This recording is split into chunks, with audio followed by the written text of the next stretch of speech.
Dober dan in dobrodošli na strokovnem posvetu Zavijanje desno pri rdeči luči, tveganja in tuje izkušnje, ki ga organiziramo v skupini za transformativno prometno načrtovanje Urbanističnega inštituta Republike Slovenije v sodelovanju z Zavodom Vozim.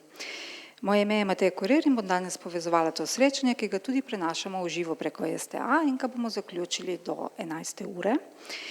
V skupini za transformativno prometno načrtovanje Urbanističnega inštituta podpiramo skupnosti pri preseganju prometnih izzivov. Ukvarjamo se s spremembo paradigme pri načrtovanju in upravljanju prometa. Aktivni smo doma in v mednarodnem okolju, kjer sodelujemo z referenčnimi strokovnjaki ter z javnim in zasebnim sektorjem. Pripravljamo poročila, priporočila in strokovne povzetke ter rešitve, ki temeljijo na rezultatih raziskav in preizkusov v praksi ter več kot na 20-letnih izkušnjah. Usposabljamo strokovnjake in domače in tuje odločevalce obveščamo o novostih ter izvajamo izobraževanja. Na temo spremembe paradigme prometnega načrtovanja smo v zadnjem času organizirali 2 srečanji. Novembra smo v Ljubljani gostili strokovnjakinjo za prometno načrtovanje profesor dr. Susan Handy. Marca pa smo tudi v teh prostorih gostili strokovnjake za javni potniški promet iz Avstrije. In vabimo vas, da si ogledate tudi ta izobraževanja, ki so objavljena na našem YouTube kanalu.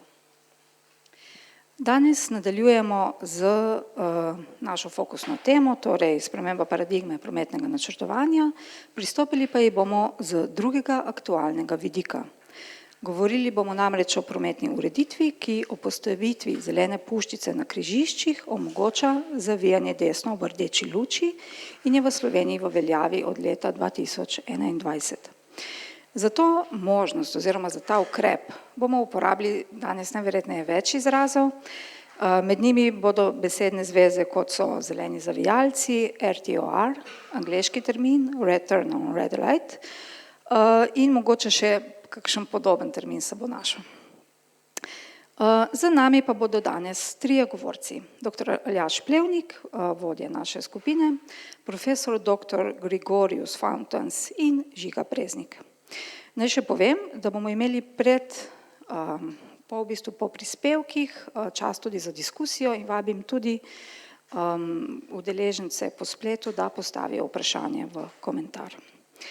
In jih bom potem jaz posredovala govorcem. Začeli pa bomo uvodoma z kratkim videom in nato potem nadaljujemo. V skupini za transformativno prometno načrtovanje želimo odpreti razpravo o opustitvi zavijanja avtomobilov desno v rdečo luč. Izkušnje in raziskave iz tujine kažejo, da tak ukrep drastično poslabša varnost pešcev in kolesarjev. Če gledam z očmi voznika avtomobila, je pretočnost seveda boljša. Kot uporabnik kolesa ročnega pogona oziroma kot pešca je pa varnost vprašljiva. Problem dotičnega križišča je v tem, da ko pešec oziroma ko ima pešec ali kolesar zeleno luč, to avtomobilisti ponavadi v tem desnem ovinku, tem desnem pravilu spregledajo. Zakaj? Ker so pozorni samo na levo stran, ali prihaja avto ali ne. Kolesarja, pešca se spregleda oziroma njegovo zeleno luč. In s tem mora biti kolesar oziroma pešec veliko bolj pozoren in vnaprej predvidevati, kaj se lahko zgodi oziroma da vozniki niso pozorni. Če je pa to nek otrok, pa otrok tega ne predvideva oziroma vidi, da je zelena luč in stopi na cesto in pride do lahko konkretne nesreče.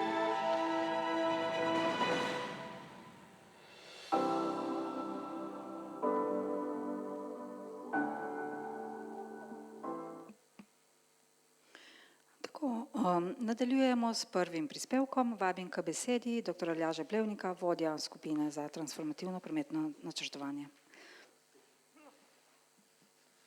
Hvala, Mateja, hvala za besedo.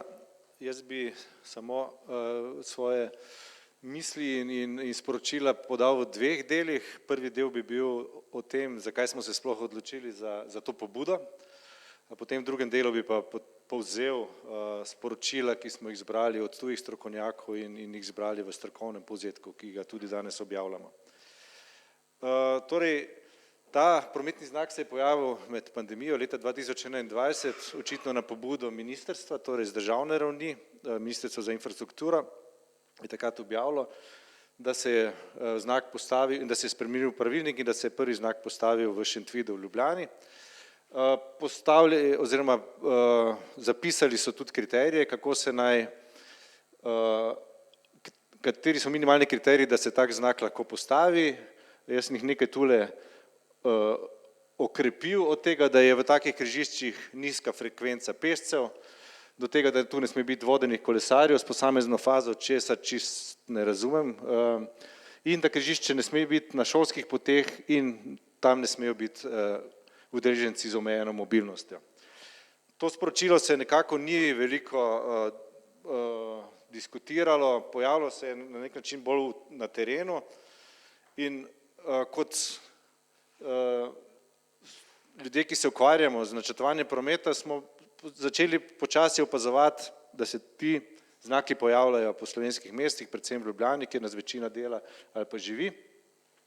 In prvi tak primer, ki je mene osebno zbudil pozornost, je križišče na Trnovem v južnem delu Ljubljane, na Barjanski ulici v smeri južne obvoznice, kjer je postavljen ta znak in če se spomnimo prejšnjih kriterijev, naj ne bi bil na šolskih poteh, naj ne bi bil v bližini udeležencev z omejeno mobilnostjo, ampak vidimo tole lokacijo konkretno zraven osnovne šole Trnova in zraven doma starejših Trnova.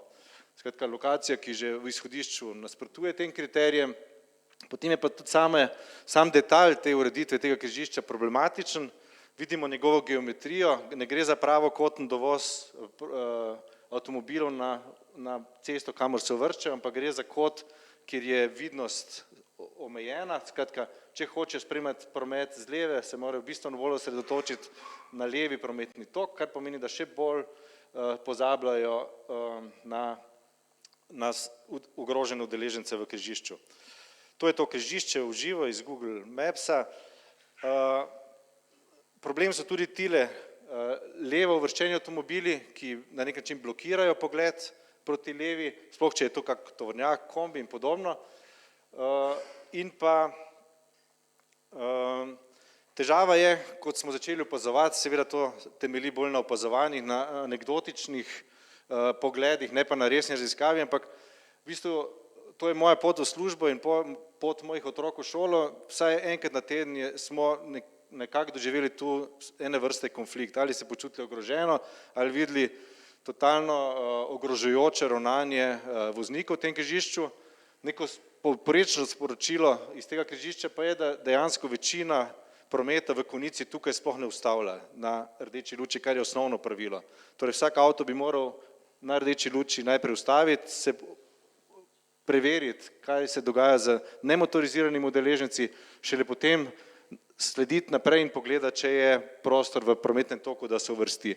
Tega skoraj ni, tu se dosegajo relativno visoke hitrosti, prometni tok v konici je neprekinjen, trobi se, če se nekdo ustavi, skratka pritisk se izvaja na šoferje, da sprostijo to križišče in vse to sledi temu, kar je že Žiga v videu povedal, ta fokus na motorni promet ogroža vse nemotorizirane udeležence v prometu in prihaja do teh konfliktov.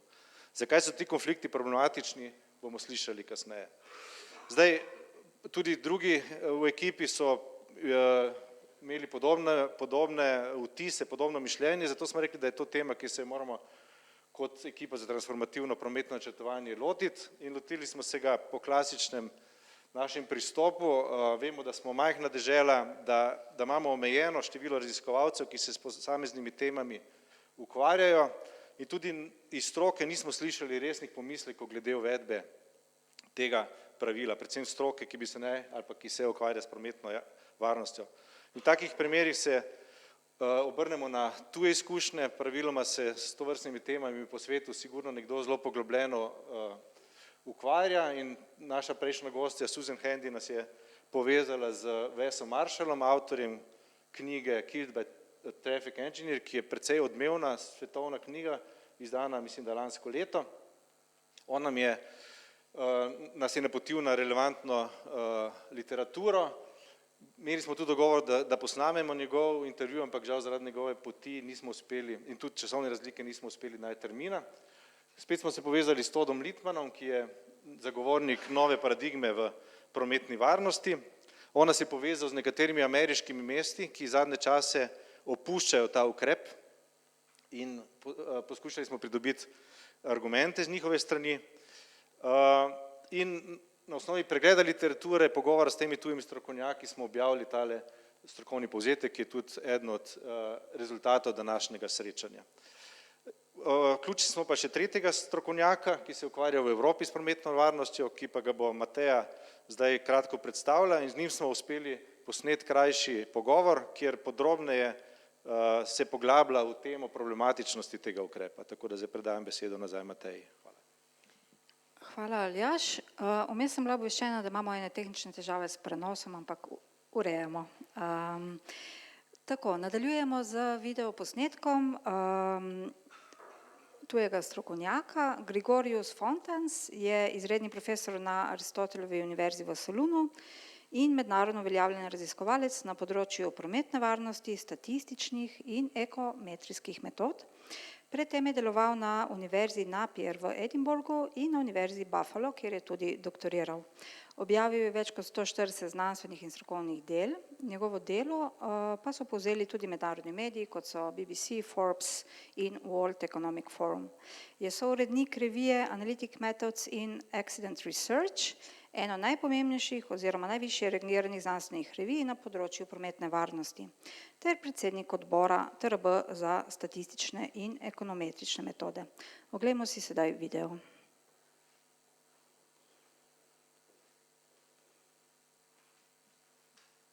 According to the American standards, if a vehicle is on the right lane in an intersection, they have to, let's say, stop. The vehicle needs to stop first. The driver should check not only the left side of the road where there is the through traffic from the vehicles, but also the driver must check the front of the intersection and the right-hand side of the intersection in order to observe any, let's say, approaching pedestrian, cyclist, or any other vulnerable road user. Typically, I have to say that because we're humans and we are very prone to the human error, right? I'm not really sure that all the drivers follow exactly the process. I'm not sure. It is something that we have seen in the literature, right? So, for example, some people do not fully stop in order to look at both directions, or they implement what we're saying a rolling stop. So slightly, they slow down, and if they found an obstacle, they fully stop. If they do not, they continue the route. Some other drivers look only at the left in order to identify if there is any gap in the through traffic, and they do not look so carefully and so meticulously on the front of the intersection or on the right to see any pedestrian or any cyclist. And because of this behavioral variation, as you understand, there is a potential source of safety risk. If the driver does not yield on time, and there is a pedestrian or a cyclist, we have what we are calling a traffic conflict, right? So the driver of the vehicle comes very, very close to the pedestrian, to the cyclist, or to any other vulnerable road user. And if not an evasive action is taken on time, on a timely manner, either by the vehicle driver or the vulnerable road user, then we have a crash. Typically, one of the two entities involved in this traffic conflict will take an evasive action. But even only the incident that they're coming very close and they're involved in a hazardous situation that may be evolved to a potential crash, this is by definition a risk. So risk doesn't mean that we need to see observed crashes in the intersection. The risk also implies that there is a potentially hazardous situation that under different circumstances could result in a potentially hazardous crash. So speaking for the perspective of potential crash risk, which can be quantified through traffic conflicts, through near misses, this new era, let's say, of road safety research, I would say that the RTOR is a significant safety risk.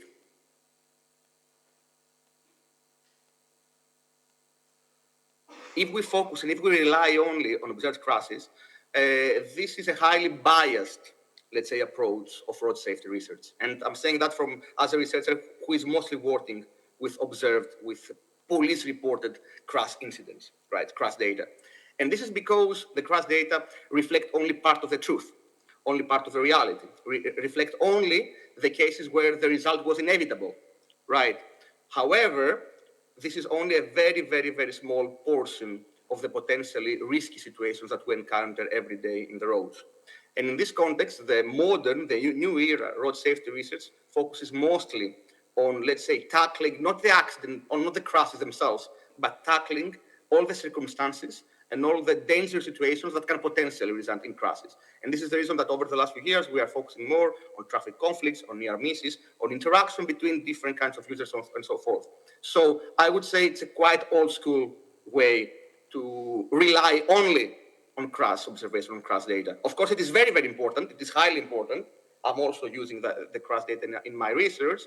But if we want to holistically characterize the level of safety in a particular setting, we need also to go beyond the obvious data. RTOR, right turn on red, has been long recognized as a threat, I would say, to road safety, a potential threat, just to be quite accurate here, to road safety. Actually, the first indications, especially from the United States, started towards early 80s, right? And also, I would say that the late 70s, early 80s was the time period where the RTOR gained significant popularity, especially in the United States, because of the petrol crisis and the energy crisis at that point.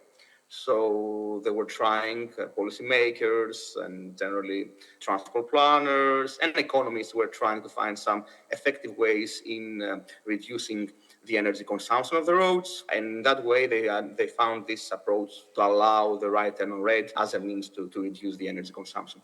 So, however, there were some papers, even in early 80s, actually a specific one, Browser, actually, where they mentioned that they found evidence that that was published in 83, as far as I remember, or early 80s in any case, where they evaluated the RTORs from a safety perspective, and they found that RTORs are significantly associated with higher likelihood for accidents with pedestrians and cyclists during the right turn maneuvers. Right. Just to clarify, I'm using the word accident because that was the term that was quite popular during the time of that publication in early 80s. From now on, I will use the term crash or collision, which is more, let's say, in line with the Vision Zero approach and the safety system approach that are the most prominent safety policies in road safety.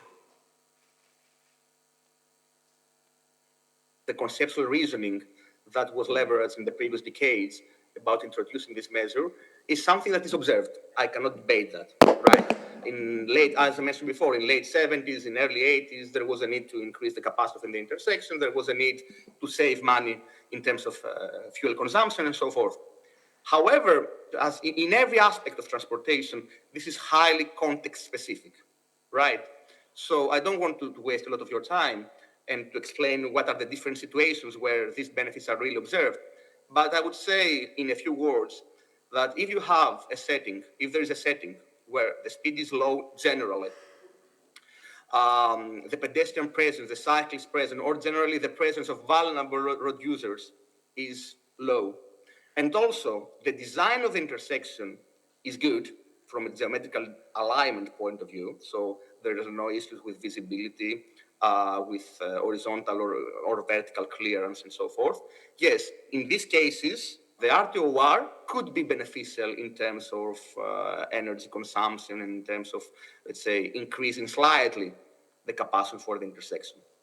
However, I have to underline here that measure was, let's say, designed by people that were not so focused on the safety performance of a measure, but they were driven mostly by the traffic capacity manual, this is the typical standard policy document in the United States. So there were people that were trying to find cheap ways and smart ways to reduce costs, to reduce delays, to reduce queues, and generally to reduce discomfort from the vehicle use. However, in dense areas, in densely populated areas, in city centers, in highly urbanized spaces, where we have a significant amount of pedestrians, with significant volumes of pedestrian traffic, cycling traffic, e-scooter traffic, vulnerable road users, where we have, let's say, frequent start and stops of the vehicles, where there are a lot of built environment obstacles that limit the visibility of the drivers. In this context, I would say that the benefits in terms of energy saving, in terms of intersection capacity gain is quite minimal. Especially now that we are talking about 15-minute cities and all this new urban planning, let's say, concepts where the shared space is highly encouraged. And generally speeds are low, considering also the European direction towards 30 kilometers per hour or 20 miles per hour. The fuel savings are even more minimal. If we think also that electrification is underway, especially in urban areas, the benefits become even more minimal. So in this context, I would say that yes, there are some benefits, but for very specific cases. If we would like to compare the travel time benefits and the fuel benefits with the safety risks and the potential threats to vulnerable road users, I would say that the balance is mostly towards the safety risks and not the benefits in terms of travel time and intersection capacity. I'm not aware of a particular paper or particular research project that, let's say, clearly or explicitly says that if we increase the capacity through RTOR, also then this acts as a generator of more traffic. However, in the context that you already know of the vicious circle between infrastructure provision and traffic generation, I would say that it is quite, my personal opinion, it is that RTOR can be considered in this context, where if you provide more space to the motorized vehicle, then the traffic increases, and then this feed forward this vicious circles of between infrastructure, space, and traffic. What we have seen, not what we have seen, because I have worked a bit not on perceived safety risk of RTORs, but I have worked a bit on the perceived safety risk of right turn movements. Right, and we have seen that if the pedestrians, if the vulnerable road users, in general, the non-motorized road users perceive the speed of the turning vehicles as unsafe or as quite higher than expected for the road and for the prevailing road environment, they are very discouraged to use that intersection, right? So they can either change the route or they can either change their means of travel. So they can go back to the motorized traffic because they consider it more safe, which is a quite significant, it's a caveat, indirect but quite significant caveat that this is a disincentive for walking, this is a disincentive for active travel, and indirect way it can, let's say, enhances the car dependence. And there is a particular complexity issue across the entire United States about the consistency of that measure, right? Because there are some states where RTOR is the norm. So unless there is a particular sign where it says not turn on red allowed, then when you see red on the traffic signal, you can turn on the right if you see an appropriate gap in the through traffic, and if you see that there is no presence of pedestrian cyclists. However, this is quite, let's say, confusing if you travel to other states where you need to know the local guidelines and the local traffic law to know if this is allowed or not. There is a problem also of consistency of that measure. And inconsistency actually is the major threat of drivers' compliance. If the drivers are not fully aware about, let's say, the clarity and the consistency of a particular measure, this is major trap they will not obey it, either voluntarily or involuntarily.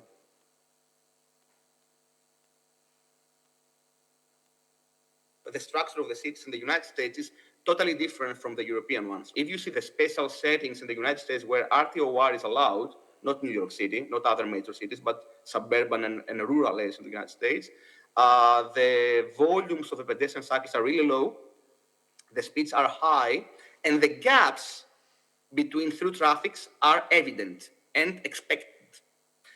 In, let's say, a quite congested environment like the Slovenian cities or the Central European cities, especially during peak hours, where the traffic is really dense, right? and the presence of non-motorized users is quite enhanced, it is very difficult for the drivers to apply, to implement actually this RTOR, not only because there are motorized users, but also they cannot find appropriate gaps in the through traffic. So I would say that this measure perhaps is a bit against the expectation and the mobility culture that we have in Europe in terms of how motorized and non-motorized users interact between themselves.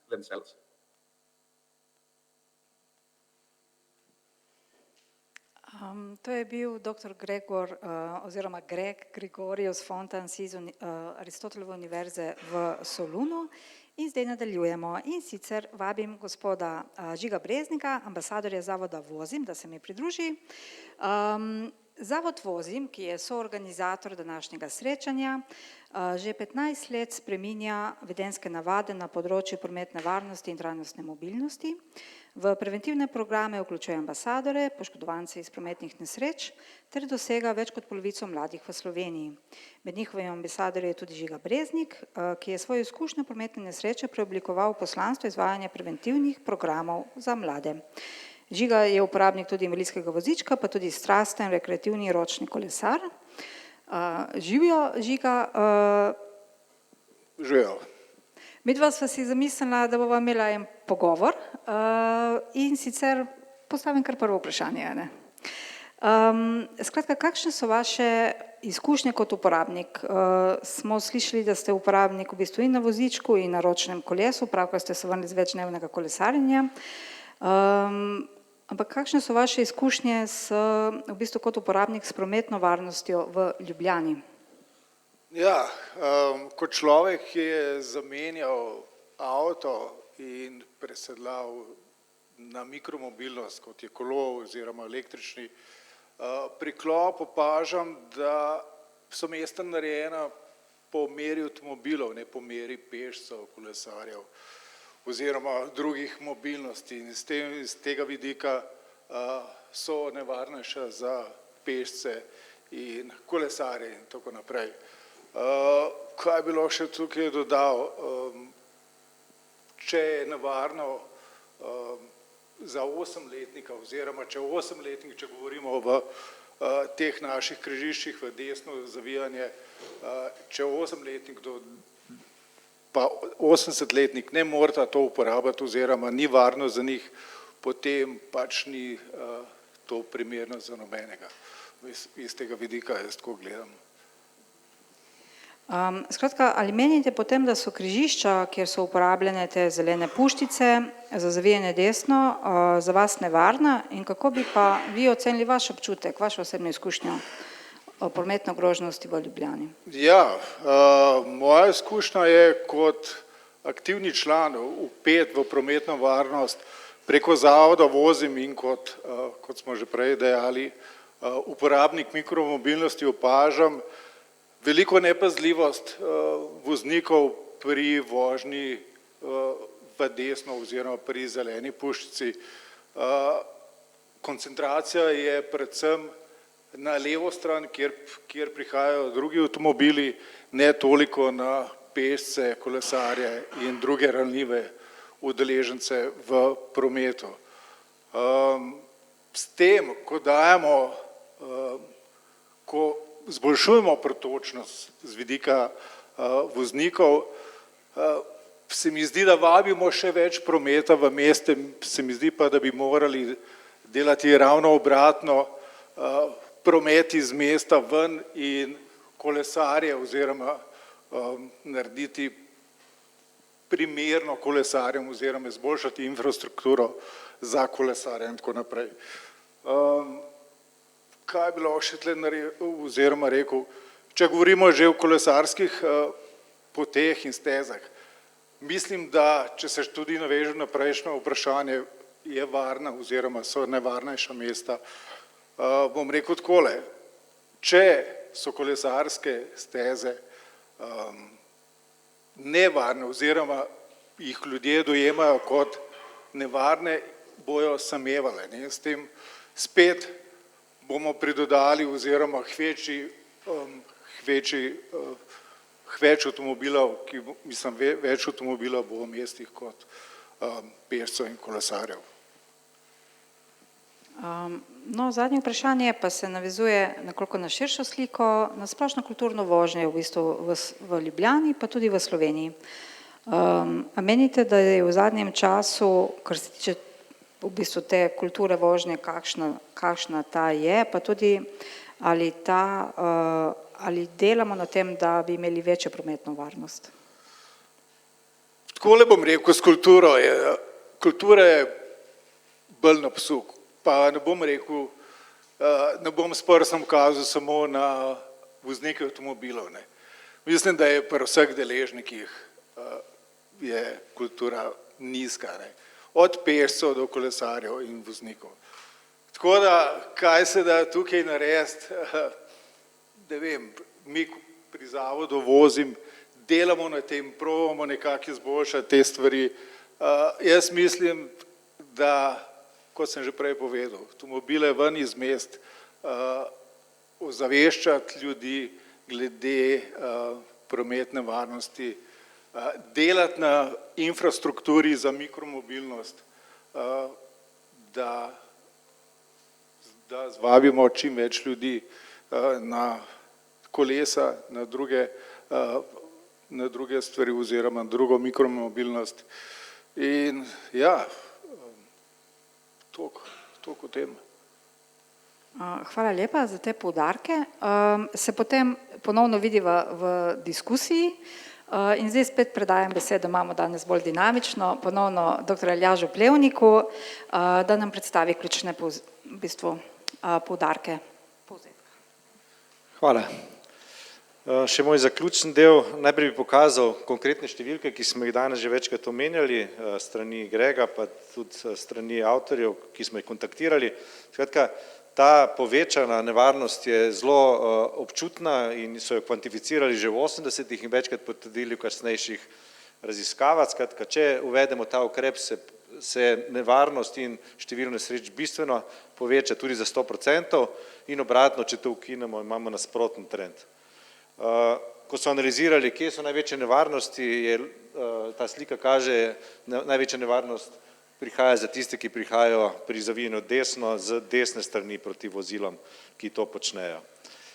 In potem smo se vprašali in tudi spraševali mednarodne strokovnjake, zakaj kljub vsem tem dokazom in potem bomo videli tudi opuščanje tega ukrepa v ameriških mestih, ki so bistveno bolj proavtomobilska, zakaj se še zmeraj prihaja do teh ukrepov tudi v naših mestih. Čeprav načeloma že vse desetletje slišimo, da smo vsi za trajnostno mobilnost, da si želimo zmanjšati obseg motornega prometa v naših mestih in podobno in podobno. Mi vidimo velik del razlogov ravno v tem, da še zmeraj promet načrtujemo na nek način dvotirno. V večjem delu na odločitve in investicije v prometu še zmeraj vpliva ta tradicionalna miselnost prometnega načrtovanja, ki se fokusira na pretočnost in hitrost, tudi v mestih še zmeraj, na avtomobile in da se za posamezne projekte odloča brez strateških prisoj. In bojimo se, da je tudi ukrep zavijanja v rdeče bil izbran in uveden brez te strateške presoje. Kaj s tem mislimo? Bil je presojan samo s temi kriteriji pretočnosti, hitrosti, ne pa kakšen je ta vpliv, ki ga danes omenjamo in kakšen je širši vpliv na prometni sistem. Desno pa vidite, kako bi to načrtovanje moralo potekati in v mnogih državah že poteka na ta način. In to je zelo v koliziji z cilji, ki jih imajo naša mesta. To sta dva cilja dveh največjih mest v Sloveniji, kaj želijo doseči s svojimi prometnimi strategijami. Levi je za Mestno občino Ljubljana, desni za Maribor. Vidimo, da si želimo v naših mestih, vsaj načeloma, bistveno večje deleže nemotoriziranih in poti z javnim prevozom in bistveno zmanjšati avtomobilski promet. Problem je, da zaradi te dvotirnosti in zaradi prevladujočega tradicionalnega razmišljanja o prometu še zmeraj uvajamo zelo proavtomobilske ukrepe v Ljubljani. Primer tega križišča, ki je zelo odmeven, ki zelo kliče po spremembi tega dvopasovnega zavijanja, ki je res zelo nevaren, predvsem za kolesarje, ampak zgodil se je pred nekaj leti, v času, ko bi naj Ljubljana že doživela to preobrazbo. Ali pa cel kompleks okrog BTC-ja, ki je postal v bistvu avtocestno dostopen v zadnjih letih, celo nakupovalno središče se je ukrepilo v 4 pasovnice, čeprav je bilo poskrbljeno za pešce in kolesarje, je še zmeraj glavni fokus na dostopnosti z avtomobilom. Spet eden od ukrepov, ki bistveno definira, kako recimo potujemo po nakupih v našem mestu. Primeri so z Ljubljane, ampak lahko bi navajal primere tudi z drugih mest v Sloveniji. Ali pa recimo parkirna politika. Zelo se sliši te dni v Štepanskem naselju, ampak Ljubljana še zmeraj je zelo kako bi rekel, zelo pozitivno v smislu privabljanja osebnih avtomobilov skozi svojo parkirno politiko. Primer enih kvalitetnejših površin v bližini živalskega vrta, kjer se vsako leto počasi ta parking širi v zeleno. Imamo primere železniške postaje z nekaj tisoč novimi parkirnimi površinami, imamo preobrazbo Šiške ali pa Trnovega v smeri enosmernih ulic in dodatnih javnih parkirnih mest. Tako da ta kontekst, čeprav načeloma proti avtomobilom, v resnici pa zelo avtomobilom naklonjene prometne politike, je velika težava pri vseh teh odločitvah in pri sprejemanju javnosti glede ukrepov, ki grejo nasproti avtomobilskemu prometu. Skratka, dajemo zelo mešana sporočila.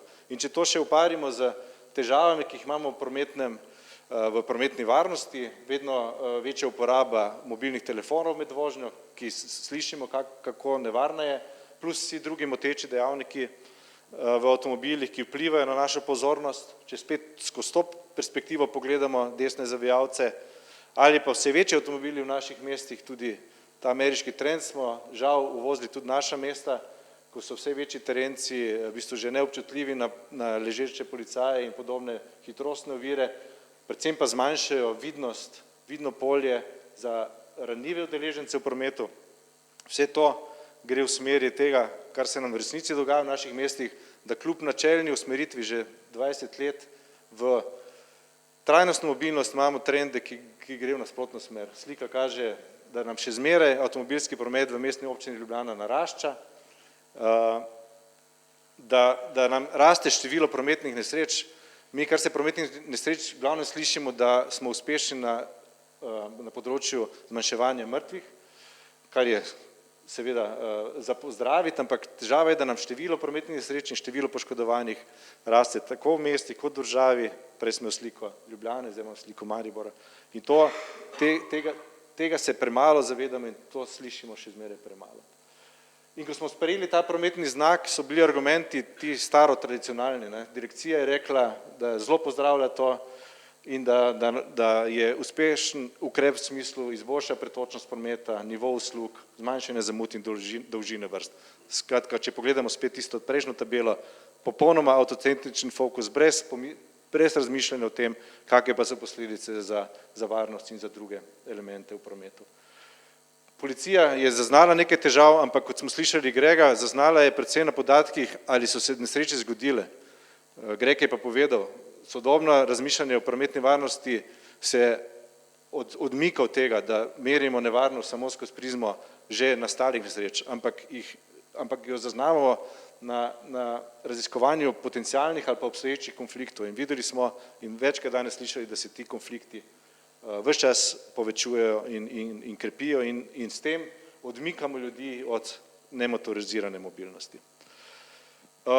In zdaj je še trend v Združenih državah Amerike, ukrep smo pripeljali iz države, ki je zelo avtocentrična, ki ima velike težave še zmeraj s prometno varnostjo, podatki iz leta 2025, v bistvu so v vrhu po številu žrtev v prometnih nesrečah in te države, torej mesta v Združenih državah Amerike so se začela zelo intenzivno ukvarjati s tem, da bodisi opustijo, popolnoma opustijo ta ukrep, kot ga recimo mesto New York ima že izpred druge svetovne vojne, ali pa zelo omejijo in obrnejo logiko, da ni avtomatsko to dovoljeno, ampak da mora vsako križišče iti skozi zelo intenzivno in celostno presojo, a vpliva na prometno varnost ali ne.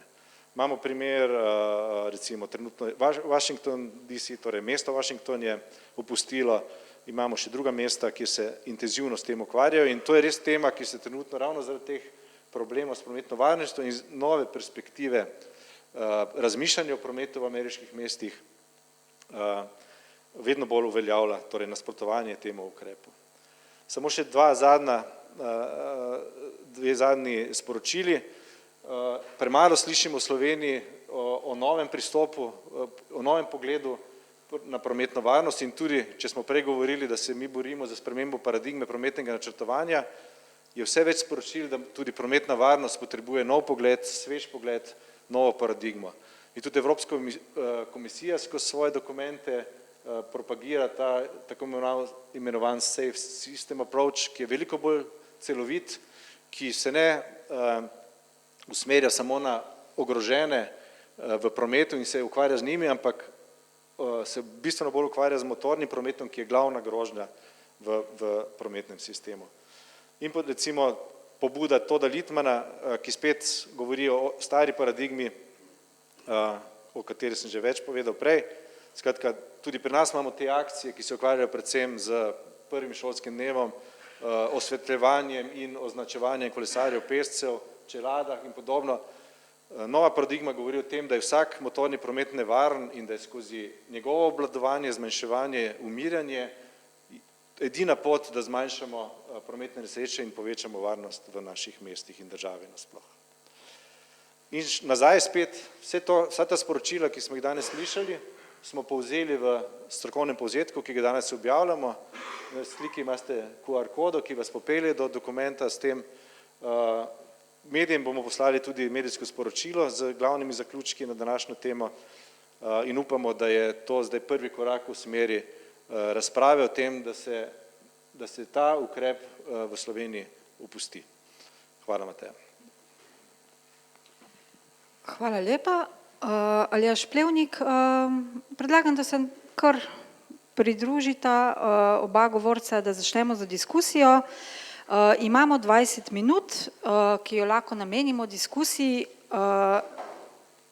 Je pa tako, da žal prenos preko YouTubea še vedno ne dela, zato se moram nanašati na publiko v dvorani za vprašanje. Namreč ni možno postavljati komentarje v YouTube, ker je prenos samo na video STA.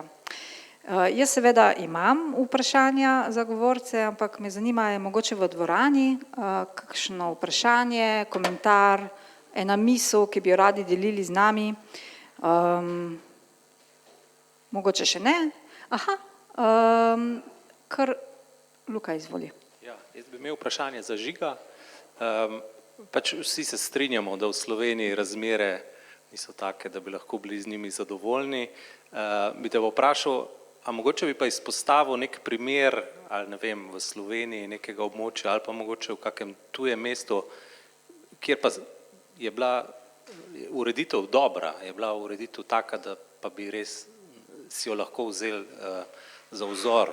A imaš mogoče kako tako izkušnjo, kam se obrniti, kako se usmeriti?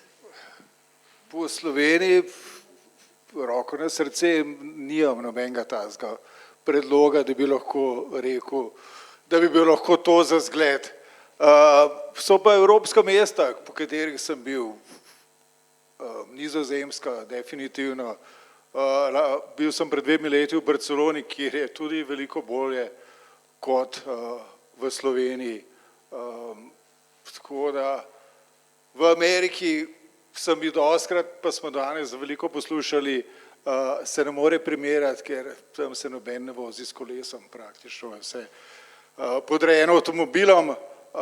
Tako da, ja, kaj pa vem, se pravim, skandinavske države, definitivno, Danska, zadnjič sem poslušal podcast, mislim, da je Jan Gel, če sem si prav zapomnil, urbanist, tak lep podcast za poslušati, kako naj bi bilo urejeno v mestih, kako naj bi se znebili avtomobilov in privabili pešce oziroma kolesarje oziroma mikromobilnost na splošno.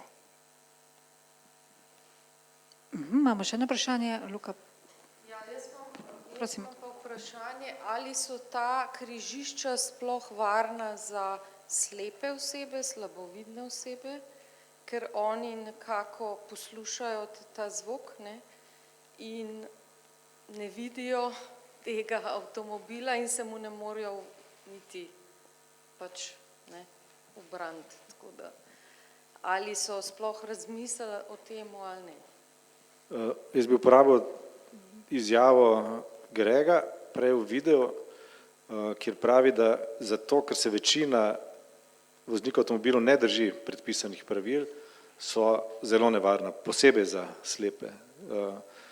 Prej je rekel, da ko pride do konflikta, mora nekdo popustiti v tem konfliktu, ne? In če je nekdo pri svojem ravnanju omejen zaradi vida ali pa drugih omejitev, ima zelo veliko težavo in veliko verjetnost, da bo prišel v nadaljevanje tega konflikta oziroma do trka. Tako da ja, ta skupina je v bistvu verjetno ena najbolj ogroženih. Hvala. Zdaj trenutno zgleda, da ni kakšnega vprašanja v publiki. Imam še vprašanje za vas, Žiga. Ali menite, ko vi kot zavod Vozim in kot ambasador, ki delujete v tem zavodu, ali menite, da so vaše pripombe, ki jih dajete na področju prometne varnosti, slišane pri načrtovalcih in odločevalcih? Dobro vprašanje. Jaz upam, da so, ne. Res, da je naša koncentracija bolj na mladini, usposabljanju mladine, učenju mladine, kako se obnašati v prometu, izboljšati kulturo v prometu.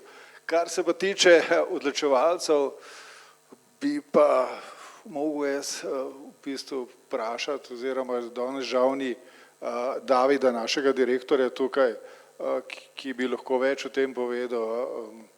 Se pravi, naš fokus je bolj na delu z mladimi in usmerjanju mladih v neko pozitivno prometno politiko. Hvala. Imam še eno vprašanje za tebe, Aljaž. Kaj meniš, da bi morali narediti, da bi ta ukrep, torej zavijanje desno, pri zeleni luči prenehal veljati v Sloveniji? Ja, najprej moramo zavestiti javnost, stroko, odločevalce, čem je njegova težava, ker tega koraka očitno še nismo storili, ker vsaj kar smo mi v medijih zasledovali, ni bilo resne razprave na to temo. Je pa težava, da vse te splošne nervoze glede prometnih gneč in pozivov k širjenju infrastrukture in odgovor do velikega dela stroke, da bo to rešilo naše prometne težave, je s takim ukrepom, ki gre v neki meri v nasprotju z tem splošnim prepričanjem. Že tako imamo gnečo, zdaj bomo pa še omejevali z ukinitvijo takega ukrepa, da imamo težko nalogo. Ampak jaz mislim, da z dozorevanje družbe in z našo večjo občutljivostjo do vprašanj, kot so prometna varnost, ogrožene skupine, okolje in podobno, jaz upam, da bo prišlo ta tema više v naš prioritetni sistem odločanja. Zaenkrat pa smo pred težko nalogo. Hvala lepa. Imamo zadnje še eno vprašanje. Hvala. Aljaža bi vprašal, ali pa mogoče najprej en komentar, da kolikor pri nas na ministrstvu zazna... Ja, opravičujem, se lahko mogoče predstavite za... Tadej Žavcer, Ministrstvo za okolje, podnebje in energijo. Hotel sem pa reči, da kar opažamo pri kolegih na Ministrstvu za infrastrukturo, da v bistvu so zelo navdušeni, predvsem nad tem križiščem, ki si ga prej omenjal, Aljaž, ker iz službe zelo hitro pridejo do obvoznice na ta račun in so prepričani, da zadeva perfektno funkcionira. Jaz se tam vozim s kolesom domov in pač mislim, da je zelo nevarna in sem v bistvu presenečen, da se še ni zgodila res kakšna huda nesreča tam, ker so res visoke hitrosti, sploh v popoldanski konici, ko je tega prometa največ. Ampak to je samo komentar. Hotel sem da pa vprašati, ko ste to študirali, a ste kaj pogledali po Evropi, kakšne so tendence. Konkretno me pa zanima, zato ker zadnje čase, ko sem več v Nemčiji, tudi opažam tam podobne spremembe. Pač pri ureditvah, ki bi jih načeloma ocenil kot velik korak v novo smer, recimo preureditev križišča, konkretno v Bonu, z ukinitvijo preureditvijo štiripasovnice v dvopasovnico z rumenimi pasovi, ki so dodatno ponekod kolesarski pasovi in tako naprej. Se pravi, načeloma dosti dobra ureditev, vendar hkrati uvaja zavijanje pri rdeči v desno. Tako sem bil malo šokiran in da se to tudi v Nemčiji dogaja, pa me zanima, če ste kaj Smo bili v navezi z organizacijo Polis, ampak tam niso zaznali potrebe, oziroma so na nek način presenečeni, da pri nas to uvajamo, čeprav je v nekaterih državah ta ukrep prisoten. Ampak je trend nasproten temu, kar želimo tule. Mesta so vedno bolj dojemajo, da se morajo ukvarjati z obsegom motornega prometa, da ga morajo narediti manj privlačnega, samo skozi to smer bodo dosegli nasprotujoče pa želene trende s povečanjem drugih načinov prevoza in vsi ukrepi gredo v to smer. Kar smo pa videli, imamo pa v Evropi svetovne liderje na temo tega safe safety pristopa in pa vizije nič. Skandinavske države so zelo močne v tem in skozi ta pristop in skozi presojo ukrepov, skozi ta celovit pogled na prometno varnost, je jasno, da taki ukrepi nimajo v naših mestih kaj početi, tam pa niso dovoljeni ravno zaradi tega. Ja, no se strinjam, da sigurno ni Nemčija tisti zgled, ki bi ga tukaj posnemali, samo zanimalo me je, ker sem bil pač presenečen, da sem opazil, da tam to še vedno se tudi dogaja, no, da ni samo pri nas. Kot je bil Grek in pa Polis presenečen, da se je to pri nas zgodilo.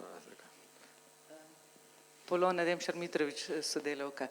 Jaz imam pa vprašanje glede večjih vozil pa zavijanja desno, kot so avtobusi pa tovornjaki. Pač po tej nesreči, ki se je zgodila s smrtnim izidom in avtobusom, je bil pogovor z LPP-jem oziroma s kolegom, ki je tam delal in je povedal, da avtobusi imajo mrtve kote, kar predvidevam, da jih imajo potem tudi tovornjaki. Kaj pol pomeni to zavijanje desno v rdeči luči za ta vozila? A imate kako izkušnjo tle, ker tudi dejansko pol oni niti ne vidijo, tudi če gledajo, ne? Se slišimo? Ja. Ne, nismo se dotaknili te teme znotraj pogovora s strokovnjaki, ki smo imeli, ampak logika, ki si jo omenila, govori v tej smeri, da je to še večji potencial konflikta in ta konflikt, ko ga je Greg omenil, je ključen za naše razmišljanje in odgovor na prometne ureditve.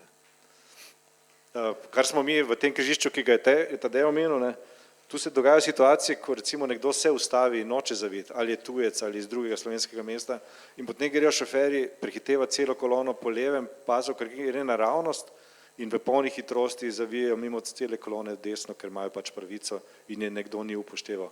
In to je ta nekonsistentnost ureditve. Če govorite z nekom, ki ni iz mesta, ki ima ta znak v Sloveniji, on pravila ne pozna in je zmeden. In potem zaradi te zmede pride do hupanja ali pa do agresivne vožnje, ki dodatno poslabša. To je še en element, ki je zelo nevaren. Sam še eno stvar bi mogoče dodala za načrtovanje pač križišč. Ob preureditvi, ko se projektira križišče, se recimo ne vključuje LPP-ja, kjer bi lahko pač povedali njihovi vozniki, ki imajo težave, še posebej velike težave pri zavijanju desno, no. Ne glede na to, je rdeča luč ali pa celo zelena luč, ker so koti in nepreglednost toliko večja kot v nekaterih drugih. No, tako da mogoče pri sami projektivi bi bilo smiselno, da se vključi vse udeležence, predvsem te z večjimi vozili, ker so zadeve očitno še bolj problematične, kot se zavedamo sami vozniki avtomobilov. Jaz bi sem dodal plus obe skupini danes omenjeni, z omejeno mobilnostjo, predvsem slepi, tudi ti nimajo praviloma vpliva na to projektiranje. Tako da spet gremo nazaj k tistemu celovitemu pogledu na presojo križišča. A bomo res ostali na točki, ko nas zanima samo pretočnost, hitrost, zmanjšanje zastojev, ali bomo uspeli razširiti ta pogled? Imamo še eno vprašanje ali komentar. Imamo še 5 minut. Ja, hvala. Jaz se strinjam z doslej povedanim, ampak bi pa rad postavil zadevo širše. Tisti, ki zavijajo v desno, v vsakem primeru ogrožajo pešce. Se pravi, če zavijajo pri zeleni luči, ogrožajo pač tiste pešce, ki grejo naravnost, če pa po rdeči luči pa tisti, ki so pred njimi. In to, kar je Polona prej začela, bi rekel, avtobus ima celo večjo težavo z mrtvim kotom, takrat, ko seka tiste, ki grejo naravnost, ko desno zavija, kot pa če bi šel pri rdeči luči na desno, ko takrat ima tiste pešce pred sabo. Se pravi, bi morali gledati širše in dobra rešitev bi bila pol, da so pešci varni samo v primeru, da je križišče odprto za vse pešce, za vse smeri naenkrat. Kar je pa seveda, če je tako narejeno, da pešci ne čakajo predolgo, pa res bistveno zmanjša pretočnost z avtomobilem, ampak če damo prednost pešcem in če hoče biti varno, pol je samo to rešitev. Ker sicer desni zavijalec v vsakem primeru nekoga ogroža in takrat, kadar ima zeleno luč, včasih še bolj. Pa še mogoče en dodatek, dejansko verjetno večina avtomobilistov niti ne ve, da bi se morali pri rdeči luči, kadar zelena puščica najprej ustaviti, pa pol speljati. In bi bilo treba verjetno veliko na izobraževanju narediti, če ohranimo to ureditev, ja, lahko zavijaš, ampak mora se nujno ustaviti. Jaz sem prepričan, če bi naredili anketo, da večina voznikov ne pozna tega pravila. Oprostite, se lahko sam še predstavite. Matej Gabrovec z Geografskega inštituta Antona Melika za RCSZU. Hvala lepa. Glede prvega komentarja bi komentiral nazaj, da trenutno je ravno zaradi te nesreče, ki se je zgodila, tema v medijih in v javnosti o zagotavljanju varnega zavijanja v desno, klasičnega. In ta predlog vsaj spuščanja pešcev 3 sekunde prej, ki se pojavlja, ta pobuda je sigurno ena od rešitev, še boljša v večji koncentraciji, verjetno ta, ki si jo Matej ti predlagal. Kar se pa tiče ustavljanja, pa ravno imam doma mladega voznika in tudi na znaku stop praktično nihče več ne ustavlja. Smo vsi nervozni, ko mlad voznik ali pa avtošola ustavi, se obnaša. Kaj šele v situaciji, ko smo jo danes videli, ko je bistveno bolj kompleksna, tam poleg tega, da ne poznavajo, tudi če bi poznali, se bojim, da bi vedno manjši delež ustavljal, tako kot se nam na znaku stop dogaja. Tako da nisem optimist glede tega, da bi to rešilo ozaveščanje, da bi bilo zadosti. Jaz mislim, da se treba pogovarjati o opustitvi tega ukrepa in prireditvi teh križišč na način, da bodo jasna, varna in Evropi primerna. Hvala. Ne vem, a deluje ali ne. Skratka, imamo še minuto, dve, bi Žiga vas še prosila za zaključno misel, pa potem še Aljaža, potem pa se poslovimo s tem uradnim delom. Glede te ureditve in prometne varnosti v prihodnje. Ja, kaj če reš, se strinjam z vsem povedanim, posebej kot uporabnik križišča na Barjanski, vidim, se strinjam s tem, da je resen problem, posebej ta ureditev tlele na Barjanski in sem načeloma proti, res da je pretočnost večja, ampak kot si že prej rekel, nekateri vozniki tega ne poznajo, mlajši, starejši iz drugih mest, držav in res prihaja do nervoze, prehitevanja po levem z veliko hitrostjo, vozniki stojijo v križišču na prehodu za pešce, ko čakajo na desno zavijanje in spregledajo praktično ranljive skupine, čakamo, da se bo promet odpeljal in da bo možnost za nas priti čez cesto. Tako da, ja, treba je najti tukaj rešitev, ker je definitivno problem za ranljive skupine. Posebej tudi, če se vrnem na slabovidne in slepe, ko začne enkrat piskati oziroma znak za slepe, je za njih to pač zelena luč. In ne vidijo, da je pač, da se zavija v desno v rdeči luči. Tako da je polno enih stvari, ki bi bilo potrebno pregledati oziroma na novo postaviti, je pa problem to, definitivno. Hvala lepa. Aljaž? Jaz bi zaključil še mogoče s to bojaznijo, da tako kot smo v zadnjih 10-15 letih oranžno spremenili v zeleno, tako da vedno več ljudi vozi v rdečo križišče, kar je dodatna težava. Se bojim, da bi tudi širjenje ukrepa zavijanje desno ob zeleni puščici počasi postal avtomatizem in bi ljudje pričakovali, da tudi če ni puščice, da sej na splošno se pa to sme početi. In da bi to razmišljanje, ta način obnašanja v prometu vedno bolj prevladoval in to pa je spet vse, kar smo danes našteli, še na kvadrat dodatnih težav, ki jih dobimo z nevarnimi situacijami. Najlepša hvala za te misli in za predstavitve in jaz s tem zaključujem strokovni posvet zavijanje desno pri rdeči luči, tveganja in tuje izkušnje, na katerem smo predstavili več vidikov tega področja, tudi strokovni povzetek z argumenti za opustitev tega ukrepa. Tako da hvala lepa in do naslednjič.